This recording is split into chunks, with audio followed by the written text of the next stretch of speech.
When I was graduating from college in 2013, having gone to film school, my teachers were like, are you going to go to LA and like try and work at a studio?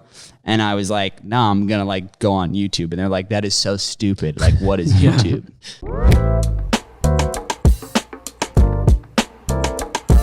All right, dude. Third time on the podcast. First time on video, but third time on the podcast. Your number one guest. Number one guest. You're actually essentially the third co-host. Yeah. That's why you guys pay me the big bucks. You know how SNL has like the 5 timers club for people who host 5 times? You're now part of that for our podcast. You're almost there. 3 timers club. I think we're going to give you like a green jacket soon or something like that. Oh, he's wearing one. I'm ready. Yeah. I'm ready. But the first time you were on our pod, it was a little bit different. We only had 2 mics. We were sitting in my living room. And now look at us. Look at us with these mics.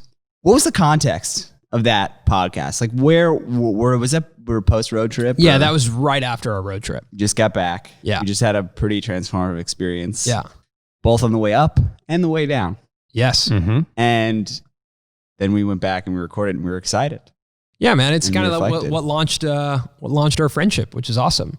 So if you guys are new to the Jack Coyne, Colin and Samir relationship, we wow, so official. Yeah, it is. But like we went on a road trip together a couple years ago, right after Beam shut down. We had met in New York, talked about doing a show together. You were going to come out to LA, and we were actually going to develop a show that was going to go on Beam, on the Beam YouTube channel, which was super exciting.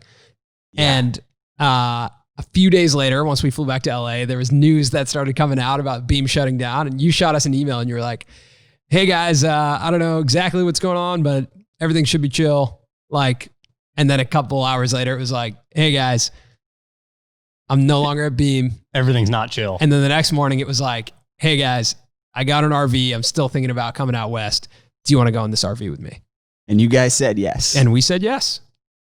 And it was awesome. We were just watching some of those videos last night together. I mean, that was such a cool experience. Yeah, we were younger. We were younger guys back then. And we were naive in the ways of YouTube and the ways of the world. And we were just having fun. And that's like to this day, you watch those videos and it's like, oh my God, it's hilarious. We're dying laughing. Maybe it's just because it's us. And if like, I wonder if other people, did you laugh when you watched those videos? Like now, like years later? I think those are some of our most authentic videos. I'm so proud of that project because when I watched that yesterday, we're sitting here in the office watching those videos. Like that is truly who we are. Like it's just jokes. We're just messing around for 8 minutes. Yeah. I do think though, as creators, like you just said, we were so naive. And I think that naivete only comes a couple of times in your artistic life. And you have to harness it and like love it and cherish it. Cause as you get older and more experienced, you look back and you're like, there's certain things that you would just never do anymore because I don't know, it turns into a business. It turns into like trying to make good decisions about like how to spend your time and how to let out your creative energy. But that was just one of those times that was like, screw it. Let's just get in this RV for a couple of days and see what happens. And it was unbelievable. There was no business. I didn't have a business. You guys had a business and an operation, but you were figuring out like kind of like what you were doing. You were still kind of relatively fresh off of your old business, Lacrosse Network. And I had no idea what I was doing. I was like, I had just like 2 weeks earlier lost my job. So not even 2 weeks earlier, like 5 days earlier. And so we were just whatever. We were just doing our thing. And now I think we've both learned a lot in the last couple of years. We've both come up, all 3 of us have come up with new strategies and ways for sort of building our business and ways of thinking about YouTube and stuff like that. So there's a lot of lessons and stuff. YouTube has also changed drastically. And YouTube and the world. And then the world has changed so much. But what was crazy was you made a video called I Got Fired. And I think by the time we were on the trip, 1 million people had seen that video in just a few days. And that was what was so wild was because it set up the context for that trip in such a cool way that all of a sudden made it like everyone wanted to know what was going to happen next. And I remember just this feeling that it was so cool that people cared about like what we were doing on this road trip. And it was such a cool experience. Like I remember the next video ended up on the trending page. And then like we were getting DMs and people were tweeting about the road trip. And it was just such a cool thing to be on a road trip that Like it felt like to us, the YouTube audience was just watching our road trip. It was so relatable too, because I think obviously no one wants to get fired, but I do think people sort of fantasize about what it would be like if they did get fired. Like, man, if they just fired me right now, I'd go to the Bahamas or something. And like, that's what people got to live through with your series. Yeah. Yeah, it was a fantasy. It was a fantasy in a lot of ways. And then we also created like cliffhangers at the end of each thing. And the cliffhanger was just the reality of like, we don't know what's going to go on. Like, I don't know if you're going to murder me or I'm going to murder you. Like, that's we actually didn't really know each other, which added such a good secondary narrative. It was like, we didn't know where we were going. We were getting to know each other, and we had no idea what this meant for the rest of our collective careers. But I do remember it was an interesting point because it was a time where you were getting the type of viewership on your channel that and ending up on the trending page that was like, here you go, Jack. Like, here's the YouTube career. Yeah. And I remember, or I guess I want to talk through, like, after that road trip, how do you get to where you are today with your relationship to making YouTube videos and making videos? Because, I mean, dude, we were talking about it yesterday, but making YouTube videos is we could talk about it for hours, but it is a challenging career path, and it is a very confusing one. So yeah, I'm just curious, like, I remember that right after the trip, you were starting to explore, like, all right, this is now the career path. Yeah. Well, I had opportunities right away because I made all these videos that averaged like a ton of views, right? Like hundreds of thousands of views. Brands come in right away and say, hey, we want to do something with you. We want to partner with you, and we want to sponsor this, that, and the other thing. And you're thinking, and you're hearing numbers and money being thrown around to do something that you're already doing. So it's like, yeah, just like we'll sponsor you. All you have to do is read this thing and say, you know, this is the best toilet paper in the world, and you should use it, and use my code toiletpaper.com/Jack. And they'll pay you like a lot of money for that. And you're like, wait a minute, I'm getting paid more money to do this one 30-second read and fit it into like what I'm already doing than I was making at the job that I got fired from. So this is like great. Everything looks totally rosy because all you know is success, and all you know is high level viewership and engagement and people excited about your videos.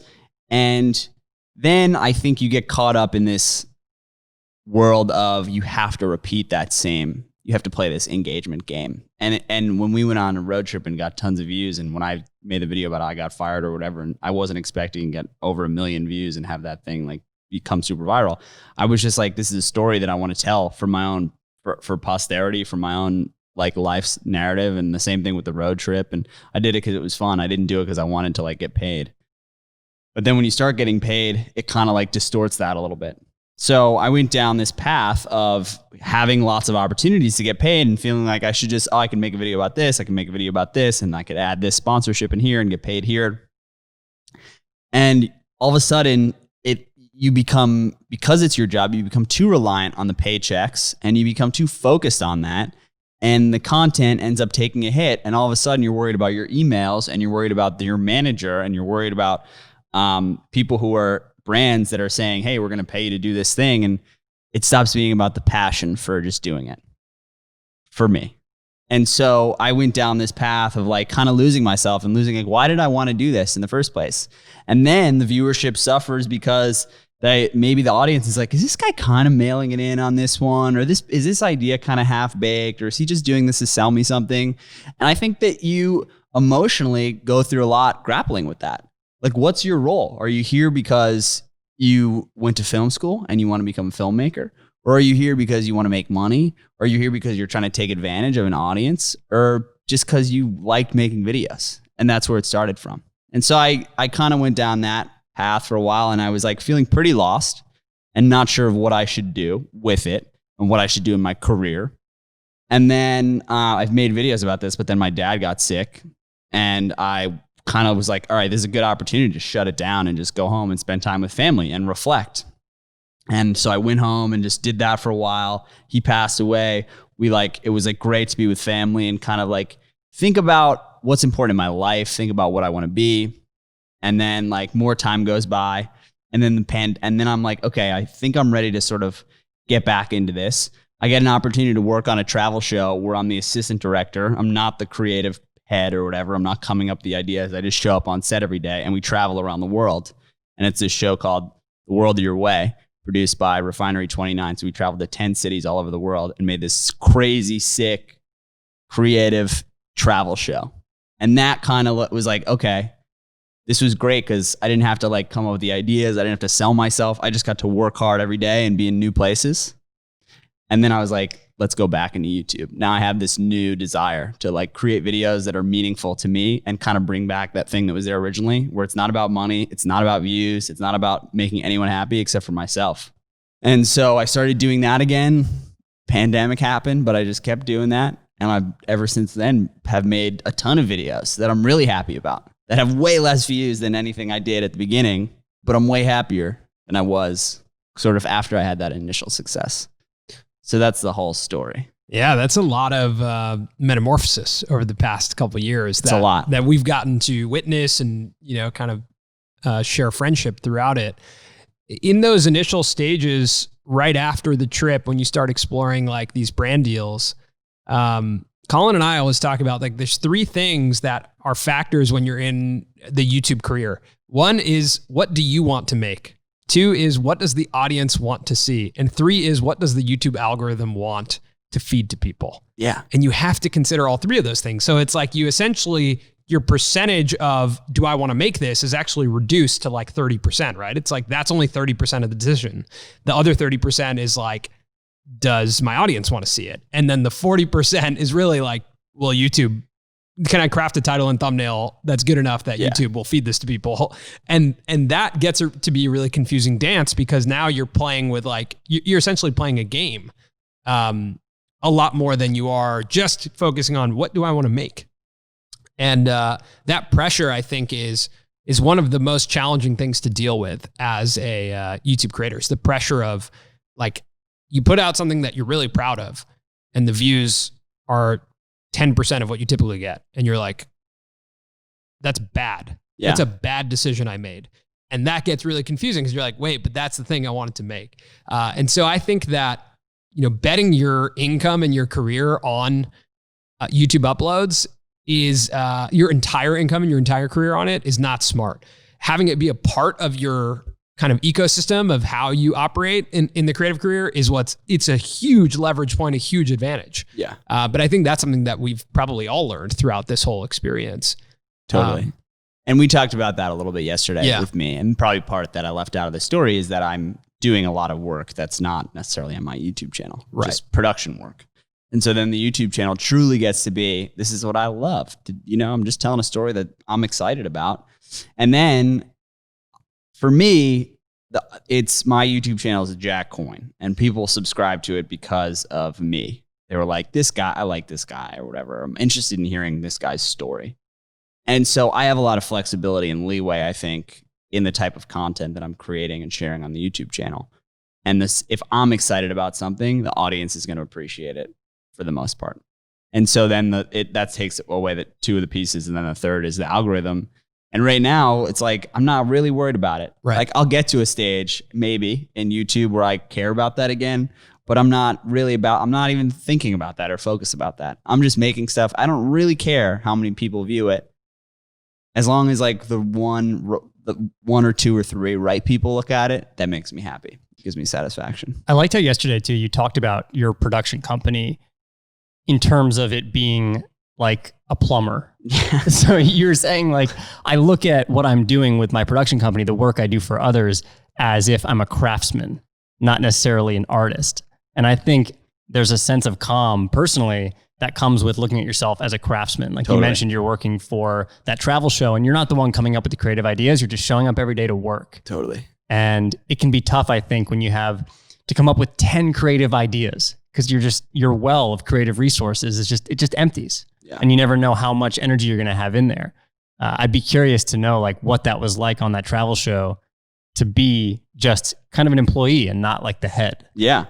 So the lead creative person in the show is a guy I went to college with. His name's also Jack Pierce. And he's incredibly talented cinematographer, editor, motion graphics, everything. And him and his girlfriend and partner in the show, Annie, they came up with this concept I was just like, it was originally called 60-Second Cities, and it was a travel show that was just shot like super slick and cool. And then they sold it to a company called Echo, which is all interactive video. So it was a choose your own adventure style show. And so our objective for each city was, it was all pre-produced. I wasn't the producer. There was another producer who basically said, here, there's 75 locations in each city in 6 days. And you have 2 camera teams. Go out and just capture it. And we had a specific way of shooting the show and shooting everything and lighting everything and doing audio and everything like that, where we could go into a place, interact with someone, whether you're in Italy and someone's making pasta, you're like, this is how we want to shoot you. So just do your thing. And we'd get our 4 or 5 shots that we want to get. And just every place you went, it was, how can we shoot this in the most creative way possible? How can we get the most? What's the angle? And you have like 45 minutes to an hour in each place, right? What's the angle? How do we want to light it? How do we want to get audio? What do we want to pull out of this scene that captures its essence in the most interesting way possible? And every day we did that 12 places a day, right? For a week. And then we had a rest day, and then we flew to another city, and then we did that again, 12. So it was like every single day, you're just like, here's your challenge. Here's a place. Here's the Colin and Samir studio. Give me 4 shots that show you the magic of what this place is. You can use a drone, you can use a camera, you can use this, you can use a GoPro, whatever you want to do, attached over here, and just come up with the shots. And so it was really freeing, liberating, creative exercise in a lot of ways, because all I had to do was go into a place, look at it, and say, okay, here's how we should shoot this. Let's do this shot, this shot, this shot, this shot. And so it was a totally new way of thinking creatively. And the show has turned out incredibly. It's really cool. I find it interesting to be on projects like that, because like you're not thinking about the title and the thumbnail. And I just want to go back to that, like the concept of the YouTube algorithm, because like that is something we're constantly thinking. It's always like, but wait, this is a cool idea. I love it. But if it doesn't have a good title and thumbnail, Colin and I are like, we're not making it. Yeah. And I'm actually curious. You've been around YouTube and on YouTube productions much longer than we have. Yeah. What was the year when you first started working with Casey? I first started working with Casey and his brother Van. They had a show, the Neistat brothers, HBO. They had a literal HBO show that was like a vlog. Right. It was insane that existed, because YouTube didn't exist, really. There was no place for vlogs. YouTube was fail videos and like highlights of weird news clips and stuff. I started working for them in 2010. Okay, got it. It was that summer, towards the end of that summer, I think, that Casey was like, I'm going to start uploading little clips similar to what was on the TV show to YouTube. And they would get 50,000, 100,000 views at the time. Or it wasn't only YouTube, it was Vimeo too. And got like it. The era of Vimeo staff picks and all that. Yeah, yeah. So that was 2010. When you guys were working together on some of these videos, like some of the videos that you're credited on are some of my favorite videos on YouTube. Were you guys thinking algorithm at the time? Like, were there conversations where you sat in the studio and you were like, well, how does this work within the YouTube algorithm? Or was it just like, put up a video here and people share it? It wasn't about the algorithm. It was about shareability. Got it. So the way that Casey and Van got their start in making videos for the internet is they did this video called iPod's Dirty Little Secret, where they like spray painted like this like message about how iPod battery dies all over New York City. Pre-YouTube, that went viral through email chains. So that's how they learned. And so it's not necessarily about like the algorithm. It's the same kind of idea where you have to have a simple concept that's going to like go viral. But it was always about virality, not necessarily like fitting into an algorithm. It was just, maybe the algorithm was at play at that time or different. And it wasn't something that we thought about, but we definitely thought about, this is a very relevant topic. Let's make a video about it. Interesting. And were there conversations around like titles and thumbnails? Or not as relevant? No, not that I was really privy to. The titles were just... So the way that I guess Casey was thinking about these things was like almost like a news person. He was like the internet newsman in some ways. And especially like around New York City. So an interesting news story in New York City is bike theft. Right. A bike got stolen. I should tell a story about this. Other people can relate to this. So many people bike in New York, or bike lanes, right? Bike lanes at the time were something they started putting all over New York City, but it was problematic. Pedestrians were frustrated, drivers were frustrated, cyclists were especially frustrated. So it was a recipe for basically a news story that you might find in the New York Times that you just made a video out of. And I think that the title for Bike Lanes video is just Bike Lanes, right? It's not like, so. Yeah. And the thumbnail is him crashing or something. It's not like this is going to grab people. It's called Bike Lanes. Yeah. It's like, what does that mean? You have to watch the video to get the substance of it to even be able to share it. Whereas today, with a title and thumbnail, you could decide if you want to share it basically just by the title. Yeah, because today that title would be like, I rode in every bike lane in New York City, parentheses, crash, parentheses, disaster, like disaster, police encounter. And the thumbnail would be like a photoshopped image of like a police officer, like handing a ticket to someone who's like on the ground. Yeah. It's just like, so almost like the thing that we were talking about, which I thought like where I wanted to go with this conversation is just like the unbelievable amount that YouTube has changed since then, since that era of like, put up a video. If it's good, it gets shared. Yeah. If it's relatable, it gets shared. But it's not so dependent. That concept is not so dependent on your, So YouTube has changed, but more importantly is our relationship to videos online has changed. And the percentage of time we spend watching videos online has changed. Yeah, that's true. So when Bike Lanes came out, if you watched it, it was one of someone who's really into film, who really likes internet videos. It's one of maybe 4 or 5 videos you watch that whole week. Yeah, true. Now you watch 4 or 5 videos every hour, at least, all day long.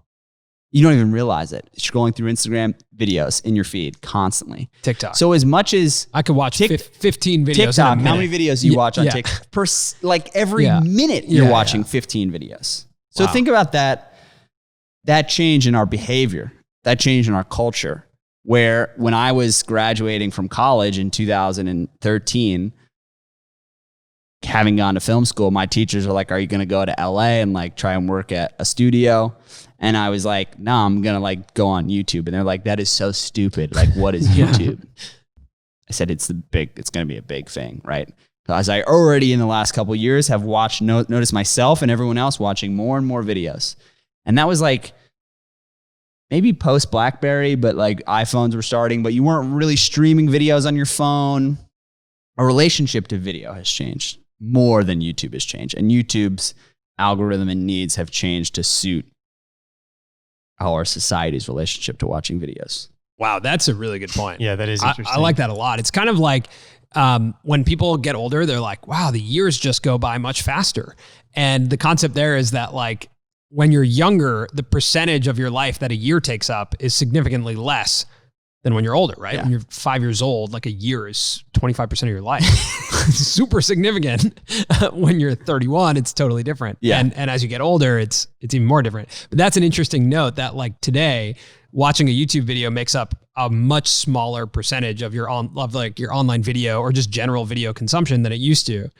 I can't even now all I'm thinking about is like, it's noon right now. How many videos have I watched today? Yeah, I actually don't even know how many videos I've watched, but I know I've watched a good amount, starting from the moment I woke up. I've watched a lot of videos. And let me just put it a different way. Going back to Bike Lanes and Casey's early videos, is you heard about that because someone said to you, hey, have you seen this video with the guy with the bike? Like, how often did anyone ever tell you to watch a video?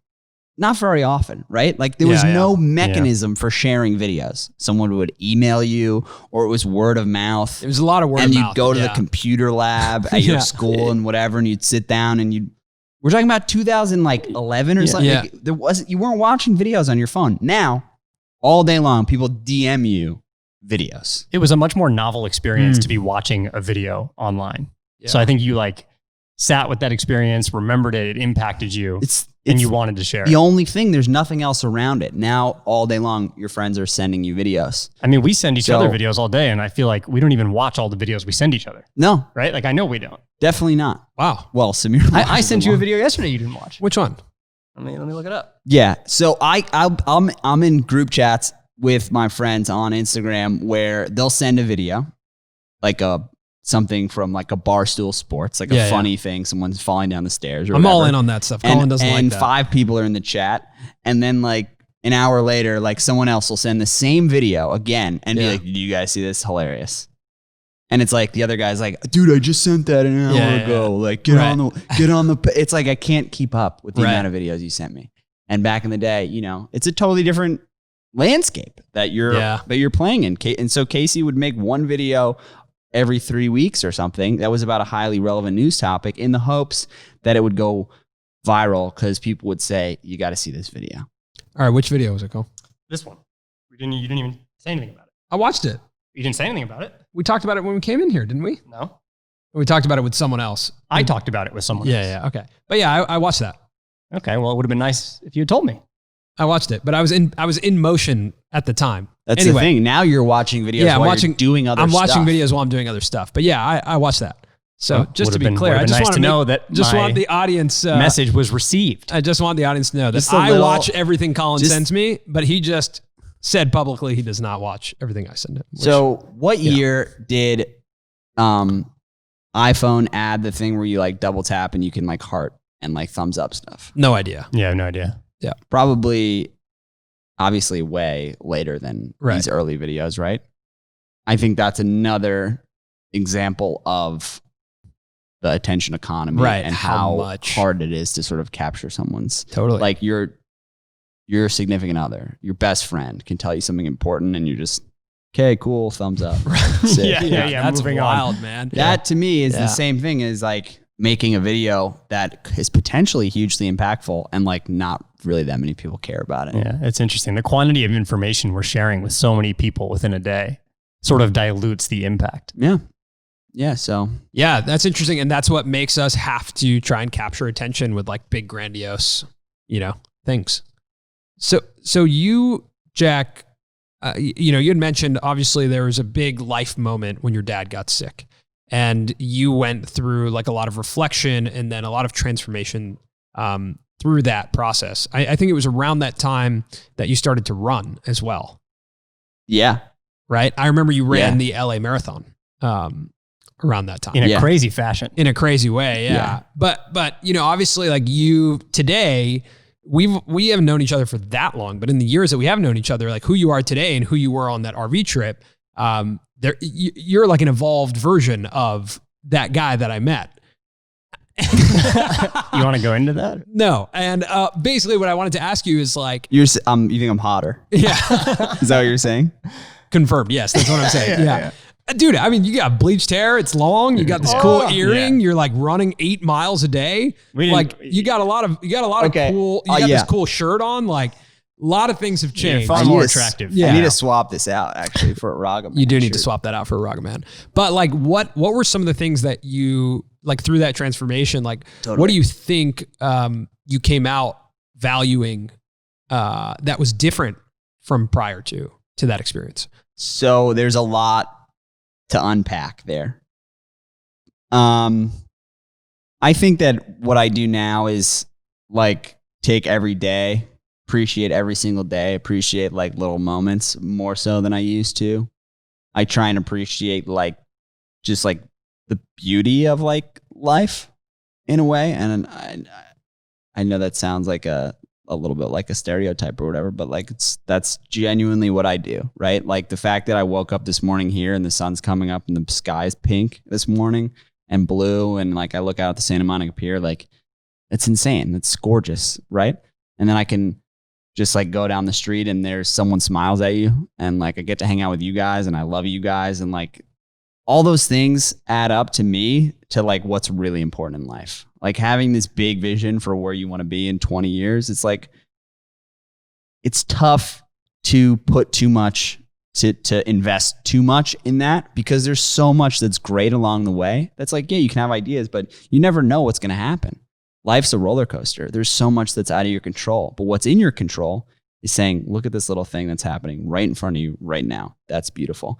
And that doesn't happen enough. And I think that when you lose somebody who's really close to you pretty quickly, like that, like your parent, it makes you realize like what was his priorities, and he didn't like think that he was gonna just all of a sudden like get sick and die, and that could happen to me. That could happen to any of us at any time. And when you think about it that way, instead of worrying about it, just saying, okay, I'm here now, this is guaranteed.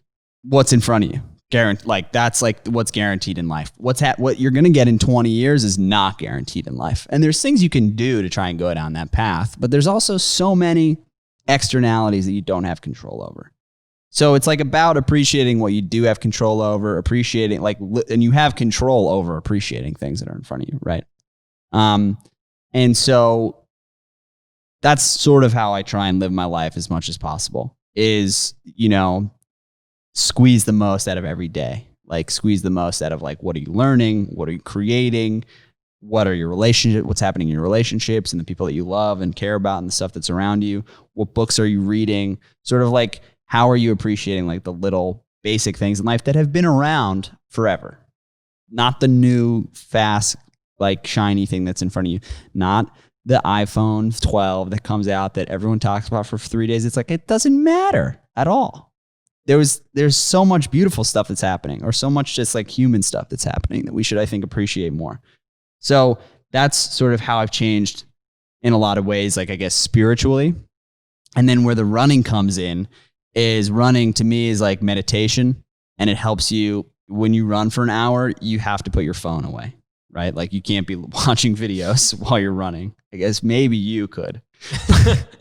But you have to put your phone away. You're not responding to text. You're not responding to emails. You're just in your physical body, and you're moving through space along the surface of the earth. And that is like a very, very spiritual Zen place to be. Just like going through and just to be able to capture that little space for yourself every day where it's just you and the world connected.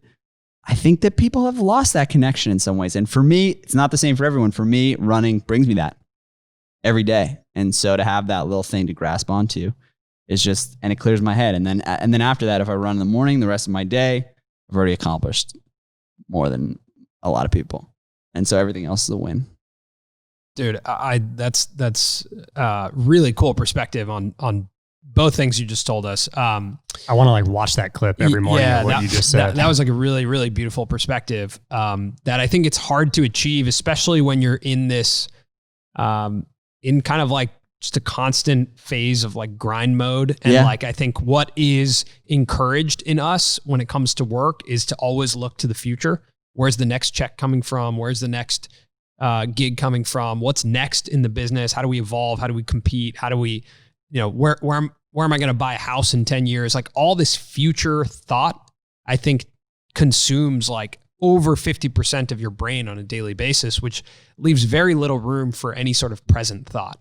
And for me, when I was really stressed out, I would say like a year and a half ago or 2 years ago, I started swimming at this gym. And like, that was when you were describing the same kind of concept where it's like, I couldn't even listen to music. Yeah. So I was just in the water with my own thoughts. And your breath. And that's it. Yeah. You're like alone with your own thoughts. It was like such a cool experience. And then getting to do something where your blood's pumping and you're in motion. It just like, that felt like where I could actually sort out ideas and thoughts and just be like with myself. Cause you realize like those moments where you're just with yourself are incredibly limited.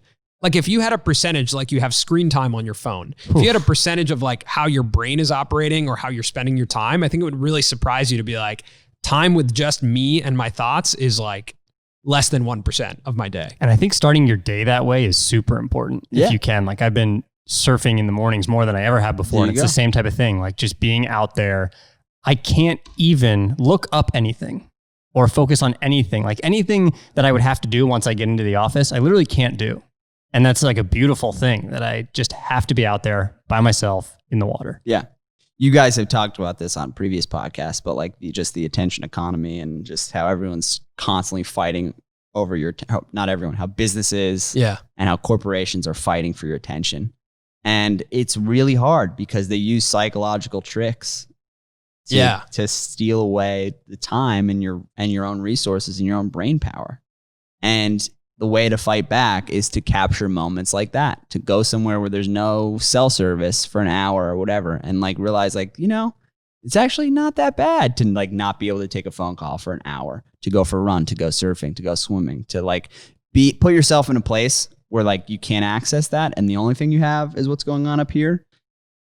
And at the same time, it helps to do something physical because that also is a blessing. You realize that in yourself, and it gets endorphins pumping, and you kind of get energized and excited from that in a way that nothing else really does.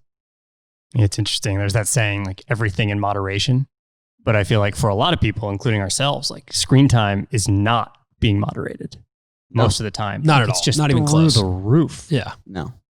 Yeah. Through the roof. It's like, it's so crazy. My content consumption right now in 2020, I think it's a way to like deal with stress and anxiety because it like distracts you. It's like an escape when you watch content.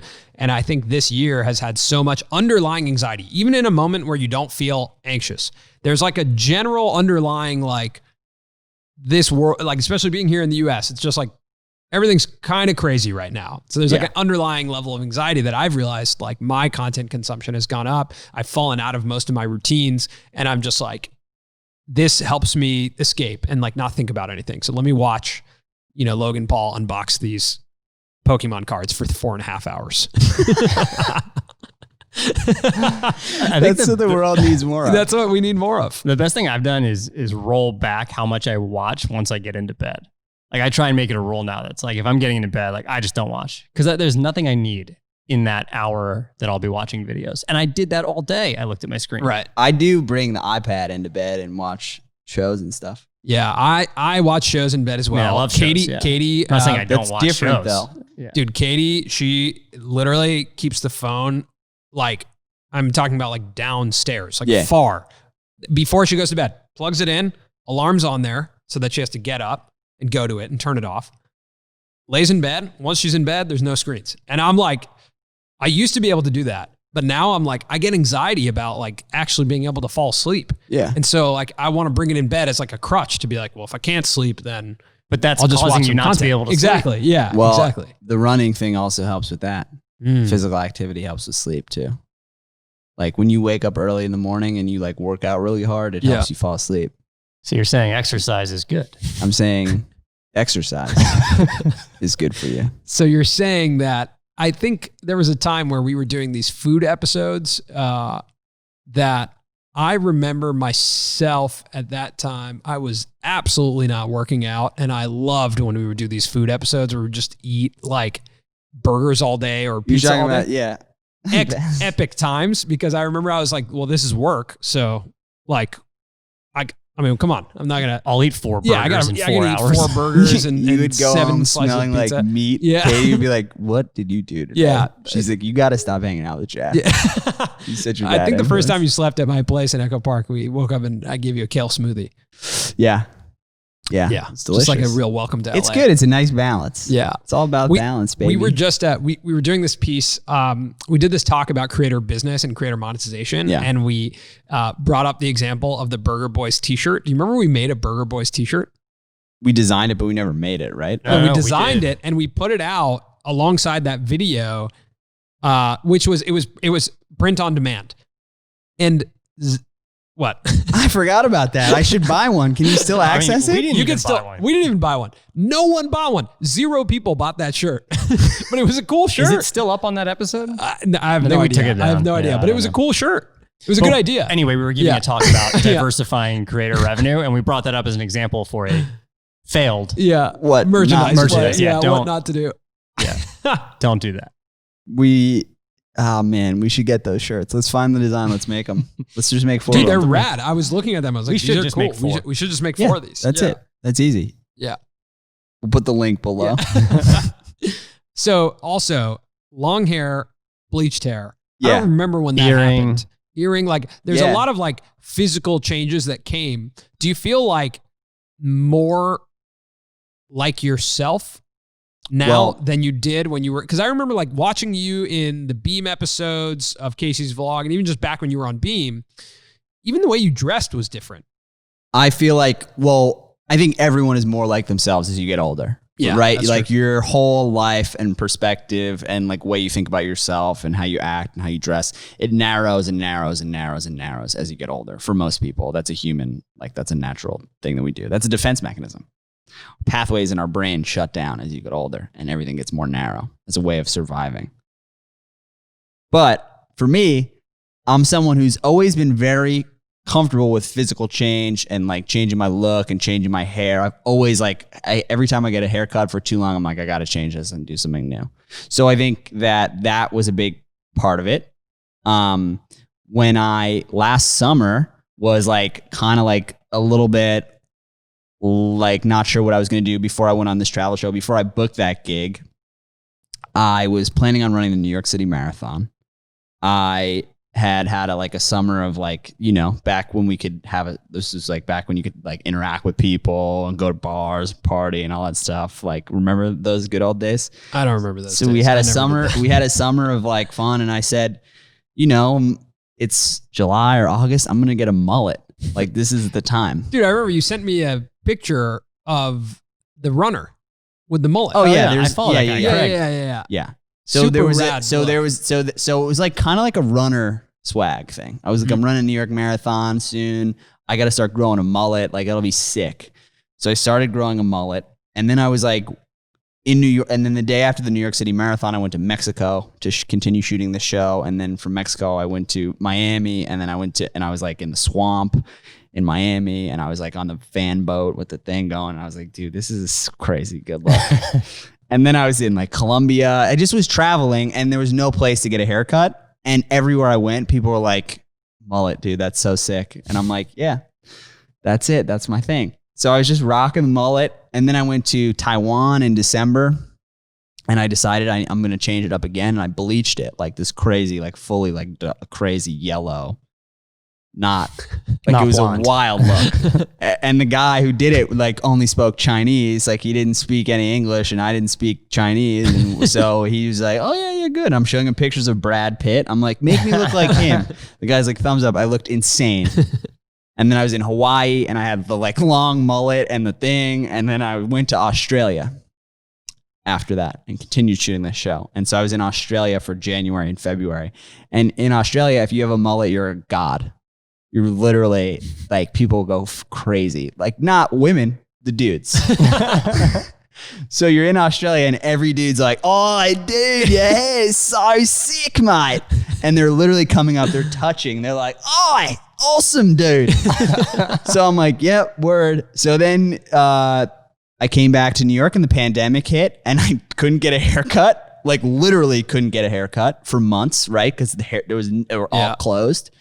And then at that point, I pretty much just had long hair. So I was like, let me just get rid of them all and just keep the hair long like you know, and just kind of like, it's the pandemic vibe, dude. Everyone has long hair these days. Almost everyone. Almost everyone. Maybe I'm on my way. Yeah.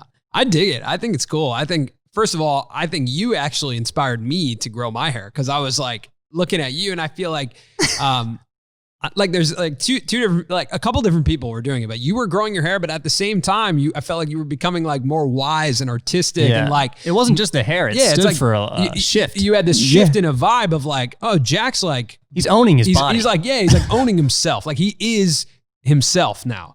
And I felt like I was like, I'm ready to do the same. Like, give me the long hair. Let me grow out my beard a little bit. Let me just do me, you know? And here I am doing me. Looking good, dude. Feeling great. So yeah, I mean, I'm curious. Married too. Married too. Yeah. Wow. Yeah. I feel like this is my 30s look though. Like, once I settled into it, I was like, oh, this is me now. It's so fitting for you. This is me. And we got to change our logo now. That's true. You should update it. You could do a subtle one. That'd be so funny if we updated it. You could also put at some point, we did the mask. We did that. We did the mask for a while. At some point, I'm going to go bald, and I can't grow a beard, and I feel like it's just going to be like 2 lines of hair on the side of mine. Right. Like Homer Simpson. Yeah, like Homer Simpson vibes. Yeah.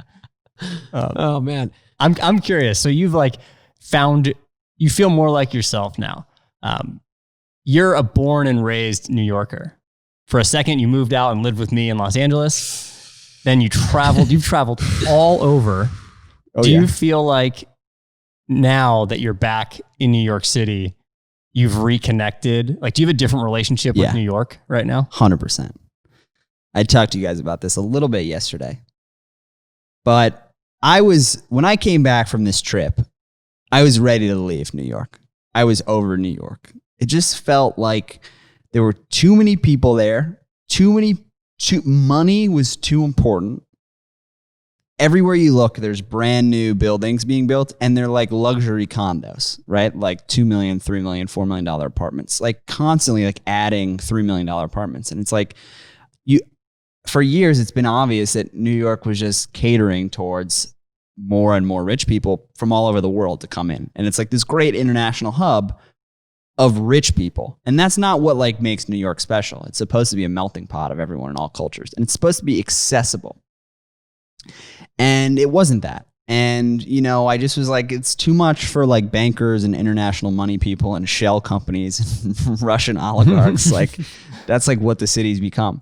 And then the pandemic happened and New York City died, and all these people went to their other homes in the country or the Hamptons or whatever, and they abandoned it. And all the people, all the workers, like office workers left. And what we were left with was the people who couldn't leave, who were like, you know, I'm still here. Like, let's like make this thing work. Like, let's kind of like get like rally around each other and like bring the spirit of the city back. And I like felt that. I was like, this is the New York that I love. This is the New York that it felt like when I was growing up. And people were talking about crime is up, it's so dangerous and all these problems. It's like when I was a little kid, I remember sometimes like we would park the car on the street outside my house and people would break the windows and steal the radio. That happened many times in my childhood. Like I lived in New York when it was violent and bad. I lived in New York when like the value of like you could buy a house downtown for cheap, and that like all went away. And so people saying it was bad, it's like, no, it's been way worse. Like now it's kind of like becoming more accessible. It felt like this time in like the late 90s, early 2000s, when all the rock bands were like blowing up in New York. Do you remember that? Like the Strokes and all those kind of bands. Like when we were in middle school, it's like, who are these? Was LCD a part of that? LCD kind of was part of that. Mm-hmm. All these different like The New York, Rapture. Yeah. All these bands were like at the core of what New York was. And what they did is they all moved out to these warehouses in Williamsburg, at the time known as in Williamsburg. Now you guys have, it's like luxury condos and stuff. Why are you putting that on us? You know, you guys have seen it. You guys have seen it. Like the gentrification. I'm not blaming you. You sort of act like we ruined Williamsburg. No, you guys have seen it. You guys have seen it. No, but you were like, I mean, Williamsburg was cool, and now you guys have been to Williamsburg twice. You guys went ahead and made videos with expensive coffees. Okay. And you guys are at Toby's estate. Yeah, that's what you meant to say. You guys ruined Williamsburg. Thank you. Yeah, just say it like it is. The Strokes left. Colin and Samir came in, and New York died. So the point of the story is, to me, that's when New York died, is when people said, I can't afford to live in New York anymore. Right. I got to go somewhere else. And now it's, you know, eventually it'll go back probably the way, like when like the pandemic's fully sorted, like New York will go back to the way it was. But I think that people are realizing that there's something super special about it being more accessible to people. Rent is way down. So I got an office, rented an office with my brother. We started Coyne Brothers Productions, and we decided like, let's go all in on New York, because like this is our home. This is where our family's from. This is like all we know, right? And so there's something special about being a true blue New Yorker and like leaning into that. And I love to travel. And New York is an easy travel hub. Mm-hmm. Like, so like I could always go anywhere. Why not just continue to have my hub in New York? And then when it gets cold, come out here and hang out with you guys. That was kind of always the plan, I guess. Yeah. So speaking of loving to travel, you've traveled quite a bit in recent weeks. I've been traveling a lot in the pandemic, baby. You've been traveling quite a bit. One of the places you recently went to was Bermuda, which looked unbelievable. But and that was a part of a Coyne Brothers production. Yeah, that was the first Coyne Brothers production, like travel, like shoot, where it was great. So yeah, talk to me about some of these places that you've gone during the pandemic, and just like and also about the first like Coyne Bros production and gig with like a travel partner in a hotel. The first time I traveled on a plane was in June. I went to Seattle to do a moment course. Oh, yeah. And we shot it out there. And then I went from Seattle to Montana, and then drove down from Montana to Wyoming and went to Jackson, Grand Tetons and all that stuff. Came back, flew back here. At the time, it was like people were really scared to get on airplanes, but I knew that they were being pretty safe, and I was told they were pretty safe, and you just wear a mask and like it's all good. And so I got on that plane. I get to the airport to go to Seattle. There's no one in the airport. You breeze through security. You don't even need pre-check anymore because there's no one in the regular line. You get on the plane, you have a whole row to yourself. You watch your movie, you lay out. In economy, you feel like you're in first class because there's no one around. And then you get to where you're going. And it's like traveling is kind of easier now. So the secret's out. I've ruined it probably for myself. But I've since then, like when I went to Bermuda, plane was relatively empty. When I came out here, empty. Every other seat is empty. So you don't have to show up to the airport crazy early. You don't have that same like hectic energy that you get sometimes in the airport where it's like you're slammed with people and it's just like craziness. You're like, why do so many people have to be in this airport right now screaming about going to the Bahamas? Dude, especially JFK, by the way. JFK is madness. Dude, LAX is horrible. Okay. No, JFK is crazy, dude. Especially because once you get through security, they're like, where's your gate? Your gate's like 4.5 miles away. There's like Strava routes around it's really JFK airport. But that's a good video, dude. Yeah. Running a marathon in JFK. That'd be, that would be a good YouTube like video. Millions of views in the title right there. Yeah. That's hilarious. That's printing views. Okay. So I could do a half marathon and then get on the plane and do another half. Imagine like what the TSA people be like, who is this guy with the Nikes? Dude, running a marathon in JFK could end up on like local New York news. Yeah, that would be really good. I would keep it all in JFK. Yeah. I'd be famous in New York. So what was I saying? The traveling's great right now. So yeah, I've traveled a bunch. And then the Coyne Brothers production thing, I got an opportunity. This hotel reached out to me months ago about doing a shoot before the pandemic. And then that hit and they said, we're going to hold off. And then they like reached out to me like 3 weeks ago. Could you come down like pretty soon and like shoot the hotel and like do the whole thing? We want to do a story about the experience of traveling internationally during COVID. And I was like, yeah, that's of course. Like, are you guys serious? And they're like, how soon can you come? I'm like, next week. They're like, yeah, perfect. Sign a contract. We're good to go. The process of traveling there, this is all in the video. You have to get tested before you go, and then you have to send your test into them, and they have to check you. And then you get another test when you get off the airplane in Bermuda. Bermuda is a small island, right? There's like 60,000 people who live there. You get off, you get checked again. You have to get in a car, go immediately to your residence, and you have to like stay locked down in your place until you get the result back, or you can get fined $10,000. So that's the rules. So we go to the hotel, we get in the hotel room, we wait. 8 hours later, they're like, you're good to go. We can go out to dinner. Boom. So it's pretty easy thing to do to get down there. And you get there and you're in a whole nother world and it's 90 minutes away. And so we had 4 days of shooting and having fun and snorkeling and all this stuff. You're like in this crazy tropical oasis. It's not in the Caribbean where you think it is. It's like off the coast of like the Carolinas, but like way out, way far east. Here's what I think is crazy about this is like, as I'm watching some of your new content that you're making, and especially this piece you made in Bermuda, which is, a paid gig for you. The vibe that you are putting out is the opportunities that you're getting now. Like, I mean, look at yourself. You look like Bermuda right now. And you're getting the opportunity to get paid to go to Bermuda and go snorkeling. It's literally the same color palette of the graphics that you made for that video on your shirt.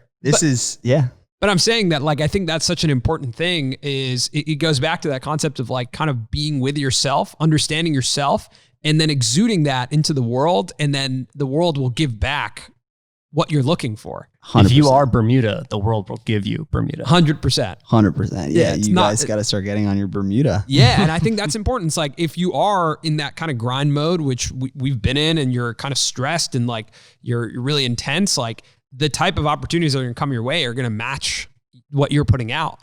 And that's where I think like it's really challenging when creativity becomes a commodity. That's something Colin and I were talking about yesterday. And he mentioned it about like creativity as a resource is one of the most unpredictable resources there is in the world. Like, I don't know why sometimes I feel more creative than I do other times. I don't know if I'm going to feel creative next Thursday. I can't tell you that. But when you start getting into the business that we're in, you're essentially committing, you're signing contracts to be like, I will be creative for this. I will have a good idea for this.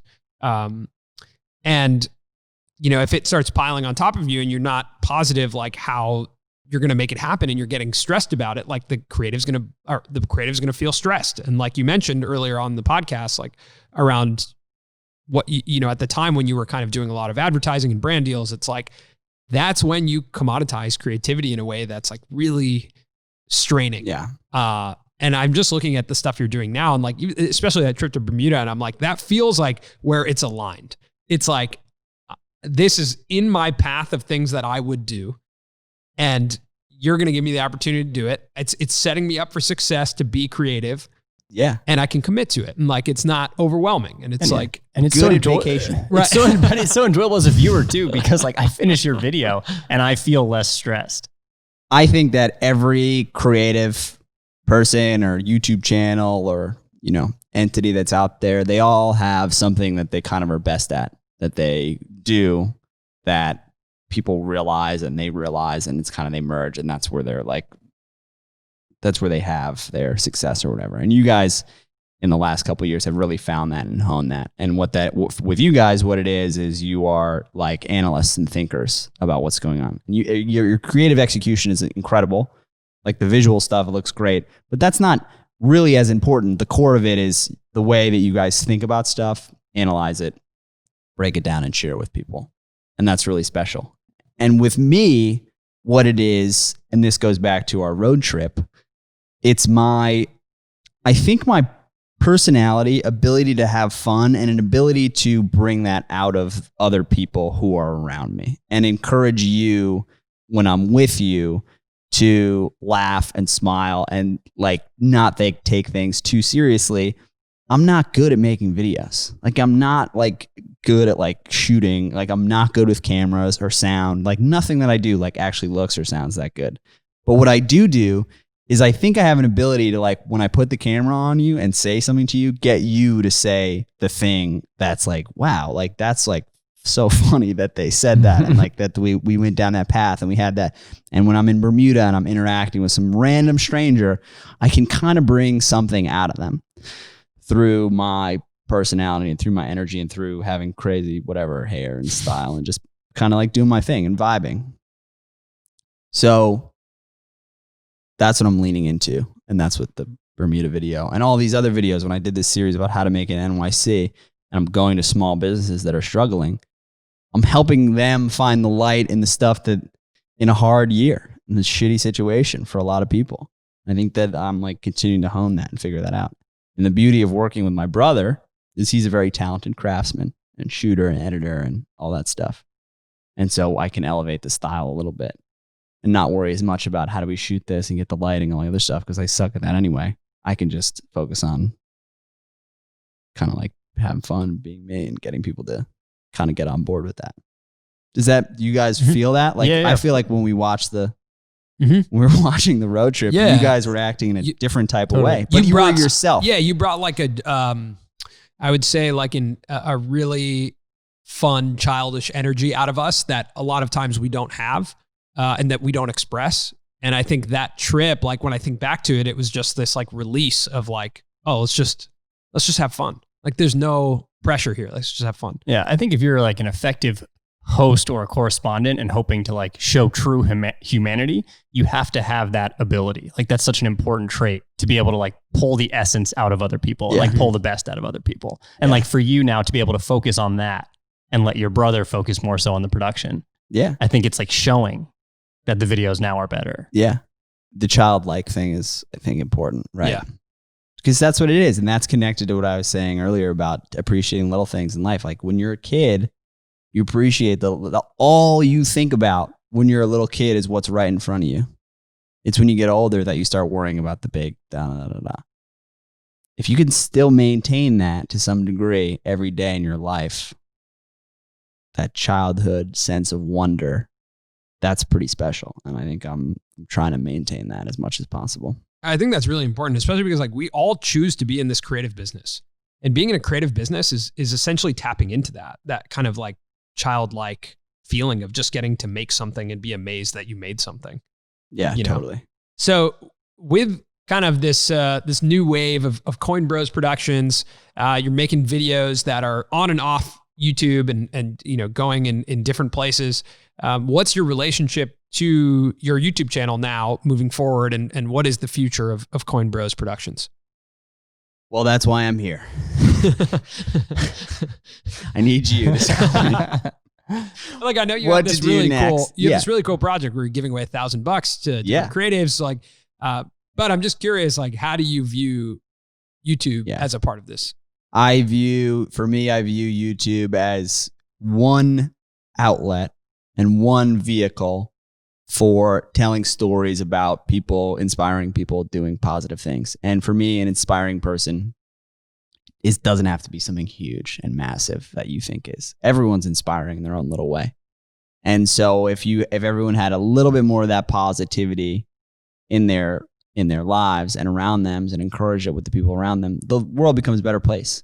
So YouTube and then Instagram and just social media and just any place where I can share videos of like me hanging out with people who do that in some form. That's the objective. And so I have done that throughout the last few months, telling stories about small businesses and creatives and stuff like that, and people in New York who continued in the face of the pandemic to just work on stuff that was positive and giving back, and whether it was food drives or dance troops or, the high school basketball team that I was working out with at 6 a.m. the other day in Bed-Stuy. It's like those little things, like people who just are trying, doing their best, like, and have a good attitude about it. Those are the stories I want to tell. So I hooked up with a brand, a startup app called Braid. And Braid is a group bank account platform. So you can start up with a couple friends, create this group account, put some money in there, and then you have a bank account that you can tap into and spend on whatever you want. They said, Jack, last year, again, pre-pandemic, Jack, will you help us tell our brand story, explain what this product does? I came up with some pitches. Pandemic happened. We said, let's put a hold on this. Summer came around. We said, you know what? It's time to move forward. Let's come up with a new idea that makes more sense. And I said, let's give away as much money as possible to people who have lost their jobs, and now they're finally pursuing their creative dream, or they still have their job, but then on the side, they've decided to start making masks and giving those away, or they've started to start delivering meals to hospitals. Those stories are everywhere right now, right? Because people are like, we need to help each other. We need to like work, or it's like, now it's the time to finally pursue my career in music because I lost my job. The same story that I went through when I got fired and I hung out with you guys, people are doing that all over the country right now. So every week I pick someone who's applied, and I give them $1,000, and then I tell their story on my YouTube channel, and maybe I'll make an IGTV video. This is blank. This is how they spent the money. Use their Braid card for all their little expenses. Maybe there's income. They have this little bank account, and that kind of helps them kickstart this little idea that they have. And so it's creative projects and community-based projects where I think I can hopefully have an echo effect, not just the positivity that I'm trying to share in my own videos, but maybe we can create these little communities around the world. And so that's incredibly exciting, inspiring project. And it's the perfect company to be working with long-term, great partner to have. Because I don't have there's no rules for me. Here's $56,000. Give $1,000 away every week to whoever you think deserves it for this project. Okay. My rule is that I have to make a video about that. Okay, I'm already making videos about people who are inspiring to me. So here's a little extra, and let's hang out. So next week I go on a road trip in Oregon, and we're shooting all these people who are affected by the fires, a bunch of photographers. They're selling the prints. The prints, all the money they make from the prints goes back to the communities that have been impacted by wildfire relief. So that's just one example of our project. But there's projects all over that we're backing. So pretty exciting. And if people are listening or watching right now, can you still apply? You can still apply. Can we apply? You guys can apply. You should apply. We should get you guys backed by Braid right here on the podcast. So if you go to my YouTube channel. What if we pitch an RV trip where we just... Yeah, that could happen. That could happen. Okay. 100%. All right. Just confirming. Because people are asking for season 2, man. That could happen. 100%. I think season 2 would be unbelievable. The follow-up to our RV trip, like... Yeah. Didn't we talk about doing it in Japan or something? Yeah. Yes. Yeah, let's go. Or no, Australia maybe? Yeah. I think we talked about both of those options. Yeah, I think we talked about Australia though, because we were chatting with someone who had a lead there. Yeah. We were about to become van life creators until we got just slammed and roasted by that dude. Yeah. What was that guy's name? Dave 2D. Love you, Dave. Dave 2D, right? Yeah. Not even 3D. Just 2. Just flat Dave. Yeah. So You can apply. Go to my YouTube channel. There's a video called I'm giving away $1,000 a week, or maybe it's called I'm funding your projects. I think I changed the title. You'll find it. Or go to braid.co/BBB to find out more about the project, the process, how to apply. Watch my video and you can learn more about it. It's pretty cool. Is that braid.com/bigballerbrand? Braid.co, C-O. Co. BBB is backed by Braid. Okay, got it. Alliteration. Got it. I came up with that. Nice. I'm a poet and a scholar. You are a poet. I have one more question for you about YouTube. So like when you upload a video now, do you look at the ranking? You know how YouTube, like the dashboard gives you the ranking of like 3 out of 10 or 4 out of 10. Does that hold any bearing in like your... No, that's stupid. Okay. Because you think about it for a second, but here's an example. Like a video goes on YouTube. The algorithm, you think if a video is performing well early on, they show it to more people. That's how it's supposed to work. I put out a video the other day. It's like, this video is performing great, better than usual. Like, this is your 3rd best performing video. And then like 2 hours later, it's like, this is 5. Now it's performing. It's like, what happened? Like, why, if it was performing so well, why did you stop showing it to as many people? Or like, what happened to all the people who, like, why aren't my subscribers seeing this? If some subscribers are liking it, why aren't they? So it's like, you look at that stuff and it just makes you frustrated. And it's like, at the end of the day, YouTube's not going to show this to the people that care about my channel and want to watch my stuff. You got to find another way. They're just going to keep doing their thing on the algorithm and just keep showing more people Mr. Beast videos or whatever. That's fine. I thought maybe since I was giving away a lot of money that they would be like, oh yeah, this guy's like Mr. Beast. We'll show them. They haven't shown a lot of people that video either. And I think that's like, you'd think that people would get value out of that. But maybe because the video encourages you to jump off YouTube and start applying and coming up with your idea, that it's bad for YouTube. I don't know. Do you think YouTube's missing anything right now because of the algorithm? I think that they're missing curation. I think that there's a lot of good content on YouTube. And there's a lot of people who work at YouTube who support creators. Creators built the platform. I think there should be some degree of curation that exists, where they have some kind of label or something where they say, this creator, we got to support them because they make good, positive stuff. Instead of just promoting kind of like probably a lot of garbage. Some great stuff, but also like they get a lot of runway out of promoting garbage, promoting conspiracy theories, promoting stuff that's like not good for people because it makes them more money. It's like, you have unlimited money. You're Google. You're one of the biggest companies in the world. Like, how about like leaning in a little? They're going to stop showing my videos. Yeah. How about the people in the algorithm room right now have like a big picture of Jack Coyne and they're like, nope. Big X across your face. 100%. I think they do. The algorithm room. The algorithm room. I do think they need like their version. You mentioned the Vimeo staff pick before. And that's where like the staff at Vimeo would choose to highlight a piece that they thought was really good. And they would do it frequently. And I feel like, I know YouTube has Creator on the Rise that happens every once in a while, but I feel like they should be picking certain videos out too and elevating them. Like the staff, like having a staff pick would be great. But isn't the trending page like relatively editorial? Yeah, but it's not like picking someone necessarily from obscurity. They're not going to pick one of my videos and put it on there. Now. Not now. It's almost like there should be a different section but they outside did at of one the trending point. page. Yeah, they did at one point because were my videos getting like played alongside Casey's videos? And that's why it's possible. I mean, the one thing we always talk about, it's so interesting. Like Casey uploads, like his first upload back was on the trending page and it was a really cool video, but it was like a day in the life vlog. And the reason why I think that's significant is because those types of videos, if it's not Casey, don't really do well anymore on the platform. And so it's like very clearly, I think like YouTube being like, this is awesome. Casey's uploading again. Everyone should know. Yes. But now that he's uploading again, his viewership is way down compared to what it was. Why is that? Yeah. I think it's because like what you said, like also like the platform is not as much built for the kind of like daily vlogger anymore. It's built for Mr. Beast. Like I filled my brother's house with slime and then bought him a new one.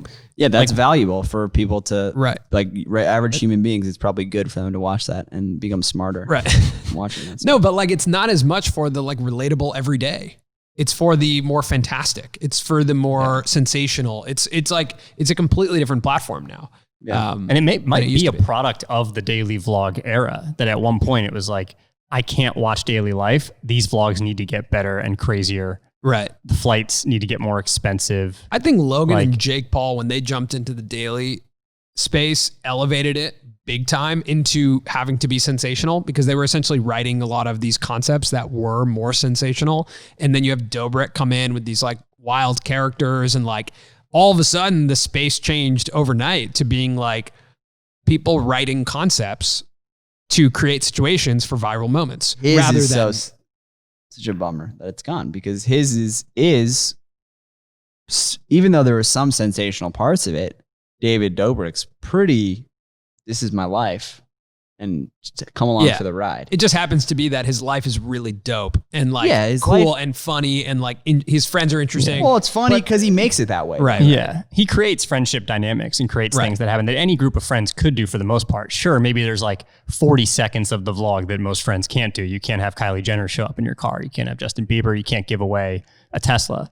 He also doesn't sensationalize in the same way, I guess, that Mr. Beast does. Like, it's not, his video is not about, I filled my house with Orbeez and a billion whatever. It's like that happens in his videos, but he buries the lead. Right. Yeah. And he makes it more about, you know, this is the overall feeling that the video gives you. Mm-hmm. Do you think if he was on like right now, going back to his same style, that viewership would be down or up? I personally think, I mean, if you really go back and look at David's videos right now, you're talking like 11 million views, like 11, sometimes 20, like wild viewership. I think he might fit more into like the 6 million, 7 million view range right now. But David's also, I think, like a unicorn, and the way he storytells around anything is interesting.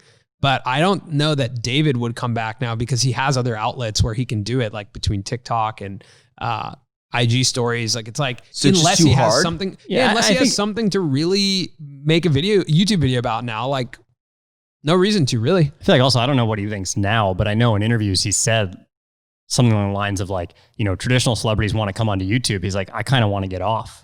He mentioned in one YouTube video, in an interview. And I think like he has a desire to be a little bit post-platform and like not be tied to the hamster wheel. He is on TV. He's on and he's there. He's like, he's doing it, TV shows. right? And so now it's just almost like accelerated it. The fact that he stopped vlogging. It's like, maybe I don't need to be on that hamster wheel. I don't need to search for that. Does TikTok steal viewership from YouTube? Does like increase? It steals my viewership from YouTube. Like I personally love to sit and just scroll through TikTok, because I think it's so much less predictable. And that's so exciting. It's just like, I don't know what's going to come. And then like the algorithm just like so interesting to me. I'm like curious. There's like multiple narratives happening in my head of like, it's so much more like gambling, where like you scroll up and like you have no idea what it's going to be. And if you spend your time on that, you'll get more of it. If it's like, it's just so interesting. I think it's a symbiotic relationship, because it's definitely taking watch time away from YouTube, but at the same time, it's also delivering watch time. Like if you look at the trending page, it's the Hype House, Charli it's D'Amelio. the Sway House. It's all of these stars that were built on TikTok that are now transitioning really well to YouTube and generating millions of views. And I think YouTube knows that too. They're like, it's time for us to have new stars. Like, these are the new stars. Let's make sure that they're seen on our platform. Instead of us. Sway Boys. Instead of us, man. We were the Sway Boys at one point. Well, you guys do a pretty good job of taking advantage of those YouTube supporting that. Like, kind of like you guys connect your videos to videos and get a lot of viewership that way, which is a huge driver of viewership on the platform. 100%. A big part of how you guys think about probably like coming up with ideas is, well, 10 million people are going to watch this. And if our video's next to it, 100,000 people. If 1 million people are watching Eric and we put him on our podcast, that video will show up and it's his face and us, and people are going to say, oh, more Eric. Boom.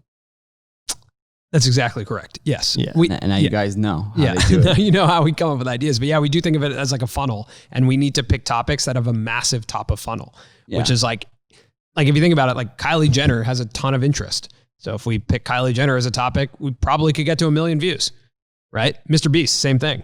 Yeah. And I think our challenge then is like, all right, we've just used a pretty clickbaity title thumbnail. Can we make the experience of watching the video human?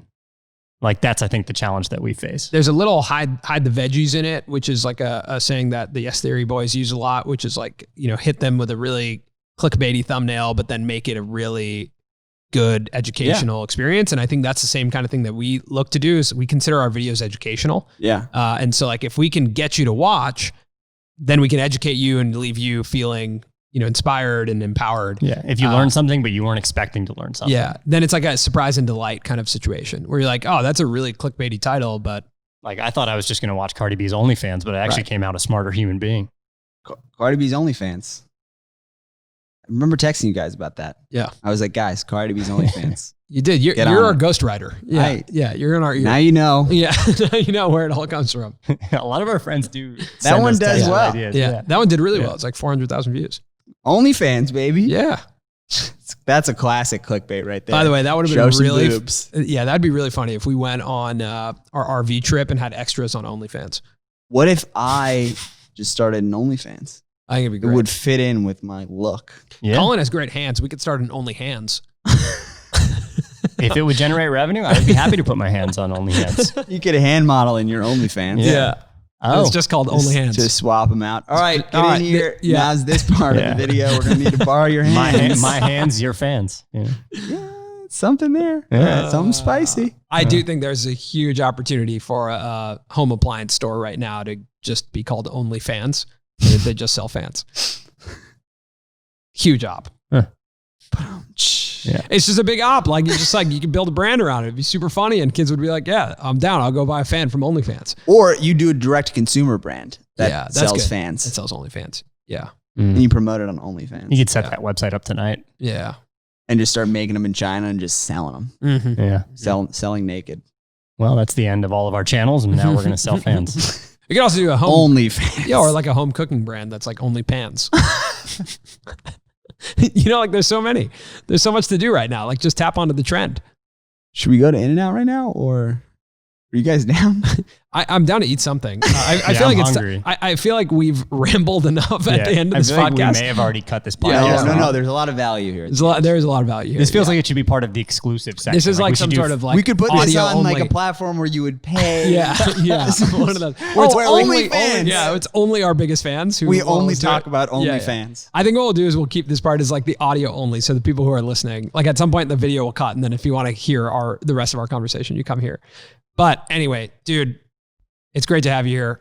Always a pleasure. You always have the desk here at the Colin and Samir headquarters. You always brighten our day. Yeah, you always brighten our day, and that's because of your hair.